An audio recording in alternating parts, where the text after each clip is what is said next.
என்ன நாயா கூட வந்துட்டு மதிக்கல. தற்கொலை முடிவை எடுத்தேன். காப்பாற்றியது வந்துட்டு தல தோனி தான். உண்மையிலேயே என்னோட கடவுள், தாய், தந்தை வந்துட்டு தல தான் என்றும் உர்வில் பட்டேல் சென்னை டீமோட ஒரு புது பவர் மேன் என்றே சொல்லாங்க. ஒரு பவர் ஜெனரேட் பேட்டர் என்றே சொல்லலாம். வேற மாதிரிங்க முதல் பந்துல இருந்தே சிக்ஸர் தான் அடிக்கிறாரு ஓகேவா? பவுண்டரியே அவரு யோசிக்க மாட்றாருங்க. சிக்ஸர்லயே கன்வெர்ட் பண்றாரு. நேத்து 6 ஓவர்ல 6 விக்கெட் போனாலும் சாரி 5 விக்கெட் போனாலும் 6 ஓவர்ல 60, 65 ரன் அடிச்சு குடுத்துட்டு போயிட்டாரு. இவரே அதுல 31 ரன் ஸ்கோர் பண்ணாரு என்பது குறிப்பிடத்தக்கதுங்க. 4 சிக்ஸர் 11 பந்துல கேம மாத்திட்டாரு. ஒட்டுமொத்த சிஎஸ்கே பேட்டர்ஸ்க்கு ஒரு மிகப்பெரிய இன்டென்ட் குடுத்துட்டாருங்க. அத தோனி சொல்லியிருக்காரு, பிரேவிஸ் சொல்லியிருக்காரு. அவங்க பேசியிருக்காங்க. அந்த வீடியோ போட்டிருக்கேன். மேலும் பிராவிஸ் வந்துட்டு ஒரு முக்கியமான செயல் பண்ணியிருக்காருங்க. போஸ்ட் மேட்ச் பிரசன்டேஷன்ல அந்த வீடியோ போட்டிருக்கேன். பார்க்கலைன்னா பாருங்க.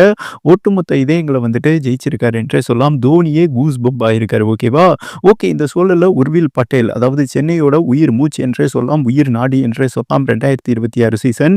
இவரும் பிரேவிஸ் இருந்தாலே போதுங்க. நூர் அகமது இந்த 3 பேர் தான் ஒரு முதுகெலும்பு என்றே சொல்லலாம். இவங்கனால தான் அதாவது ஐபிஎல் ட்ராஃபி 2026 வின் பண்ண ஒரு மிகப்பெரிய ஹோப் இருக்கிறது என்றே சொல்லலாம். சரியான நேரத்துல அதாவது எம்எஸ் தோனி வந்துட்டு உர்வில் பட்டேல வந்துட்டு பிக் பண்ணியிருக்காருங்க.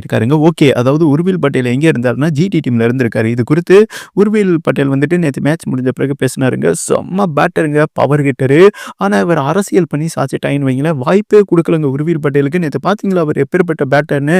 ஆனா குஜராத் டீம்ல ஏகப்பட்ட அரசியல் இருக்குங்க. அங்க அந்த நெக்ரா இருக்கான் பாருங்க பல்ல. அவன் சொல்றதுதான் வந்துட்டு எல்லாரும் கேட்கணும். ஏதோ அவன் தான் ஐபிஎல்லே நடத்துற மாதிரி வந்துட்டு அந்த ஆன் த கிரவுண்ட்ல வந்துட்டு ஆதிக்கம் செலுத்துவான்னு வைங்களேன்.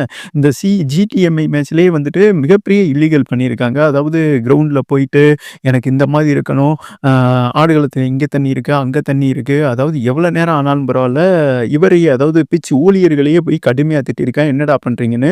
அந்த ரீசனால் பாத்தீங்கன்னா நெக்ராவுக்கு வந்துட்டு தனிப்பட்ட விதமா ஃபைன் பண்ணியிருக்காங்க 25%. இந்த சூழல்ல இனிமையாவது மூடிட்டு இருப்பாரான்னு பார்ப்போம். அவர் சொல்றதை கேட்டா டீம்ல இருக்கலாங்க. கொஞ்சம் அச்சுப்பு சின்னம்னு வைங்களேன், கண்டக்கலைன்னு வைங்களேன். சாய் கிஷோருக்கு வந்துட்டு முதல் சீசன் தொடர்ந்து வாய்ப்பு கொடுத்தாங்க. செகண்ட் சீசன்ல பாத்தீங்கன்னா அப்பதான் வாய்ப்பு கொடுத்தாங்க. அதற்கு காரணம் நெக்ரா சொல்றதை கேட்கணும். அவர் கால் அடியில இருக்கணும் ஓகேவா? இந்த சூழல்ல தான் பாத்தீங்கன்னா உர்வில் பட்டேலுக்கும் நெக்ராவுக்கும் ஏதோ ஒரு மோதல் ஏற்பட்டிருக்குங்க. அவரோட கிரிக்கெட் கெரியரே அழிச்சிட்டாங்க. ஐபிஎல்ல வந்துட்டு எந்த டீமும் எடுக்கல. இந்த இயர் மெகா ஆக்ஷன்ல ஓகேவா நடந்து முடிஞ்சது இல்லையா? Mega action எடுக்கலங்க.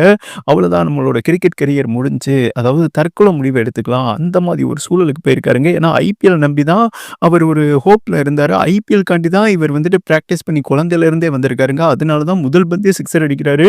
இவர் சிக்ஸர் அடிக்கும்போது பாத்தீங்களா அந்த யூசப் தானே வேற மாதிரி அடிக்கிறாருங்க. அதாவது கொஞ்சம் கூட அந்த பையனுக்கு பயமே இல்லை. சென்னை டீம் எவ்வளவு பெரிய பிரான்சஸி, அந்த பிரான்சஸில இறங்கும்போது கொஞ்சம் கூட ப்ரெஷர் இல்லாம வேற லெவல்ல ப்ளே பண்ணாரு. தோனியே என்ன சொல்லியிருக்காருன்னா அது குறித்த வீடியோ போட்டிருக்கேன். நீங்க பார்க்கலைன்னா பாருங்க ஓகேவா? இது குறித்து தான் அவர் என்ன சொல்லியிருக்காருன்னா அவ்வளவுதான் ஐபிஎல் முடிஞ்சு நம்ம அன்சோல்டு பிளேயர் ஆயிட்டோம். அவ்வளவுதான் நம்ம கெரியர் முடிச்சுன்னு தான் நினைச்சேன். ஏன்னா இவரோட ஃபேமிலி இவரை நம்பி தான் இருக்காமா ஓகேவா? அதனால தாங்க முழு உழைப்பை போட்டு வந்திருக்காரு. ஆனா ஐபிஎல் நிர்வாகம் யாருமே கண்டுக்கல ஏலத்துல ஓகேவா? ஏன் சிஎஸ்கேவே கண்டுக்கலங்க. அதான் ஒரு மிகப்பெரிய வருத்தமா இருந்ததுன்னு அழுதி இருக்காரு. நம்ம கிட்ட இவ்வளவு திறமை இருக்கு. ஏன்னா டொமஸ்டிக் லெவல்ல 28 பந்துல சதம் அடிச்சிருக்காரு. ஒரு சீரீஸ்ல பாத்தீங்கன்னா 6 மேட்ச்ல 415 ரன் அடிச்சிருக்காரு. எல்லா மேட்சுமே சதம் ஹார்ட்ஸ் வந்துட்டு கன்வெர்ட் பண்ணியிருக்காரு. இவ்வளவு திறமை இருந்தும் நம்மளை எடுக்கலைன்னா இனி நம்ம இந்த உயிரை வச்சுக்கிட்டு இருக்க கூடாது. ஏன்னா நம்மளை நம்பி தான் அந்த குடும்பமே இருக்குன்னு மிகப்பெரிய லெவல்ல டிப்ரெஷன் ஆயிருக்காருங்க. அங்க இருந்து தான் ஒரு ஃபோன் கால் வந்திருக்கு தோனி கிட்ட இருந்து. இவருக்கு கூஸ் பம்ப் ஆயிருக்கு. நீங்க ரெடியா இருங்க. அதாவது வந்துட்டு நீங்க சென்னை டீமுக்கு வந்துட்டு அடுத்த மேட்ச் விளையாடுவீங்க. கேகேஆருக்கு எதிரான மேட்ச்ல விளையாடுவீங்க அப்படின்னு தோனி கால் பண்ணி பேசும்போது, என்ன ப்ரோ உண்மைதானா நம்ம தோனி கிட்ட தான் பேசுறோமான்னு ஒரு நிமிஷம் வந்துட்டு ஆடி போச்சு. அதுக்கப்புறம் தான் அவர் நினைவு கூறியிருக்காருங்க. ஜிடி டீம்ல நீங்க இருக்கும்போது நான் உங்களை சந்திச்சேன். உங்களுக்கு அபார திறமை இருக்கு. சரியான வாய்ப்பு வரும்போது நீங்க சென்னை டீம்ல கூட விளையாடலாம். அப்படி ஒரு சூழல் வரும்போது உங்களை எடுப்பேன்னு தோனி அன்னைக்கே சொல்லியிருக்காரு ஓகேவா? அன்னைக்கு சொன்னதை மறக்காம இன்னைக்கு செஞ்சிருக்காரு. அதுதாங்க தோனிக்கு நிகர் தோனி.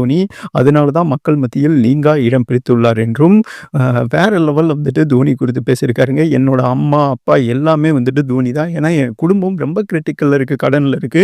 இந்த சூழல்ல அதாவது வென்ஸ்படிக்கு வந்துட்டு 1 கோடிக்கு மேல மணி சென்ட் பண்ணியிருந்தாங்க இல்லையா? அது இவருக்கு வந்திருக்குங்க.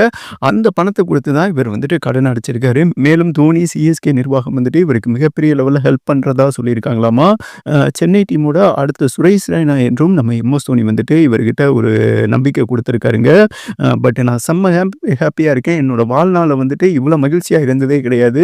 பட் இந்த மகிழ்ச்சிக்கு மிகப்பெரிய காரணம் மஹிதான் என்றும் கண் கலங்கி உருக்கத்துடன் பேசியிருக்கார் என்பது குறிப்பிடத்தக்கதுங்க. நேற்றைய மேட்ச் முடிஞ்ச பிறகு உர்வில் பட்டேல் அதாவது சிஎஸ்கேவோட உயிர் மூச்சு என்றே சொல்லலாம்.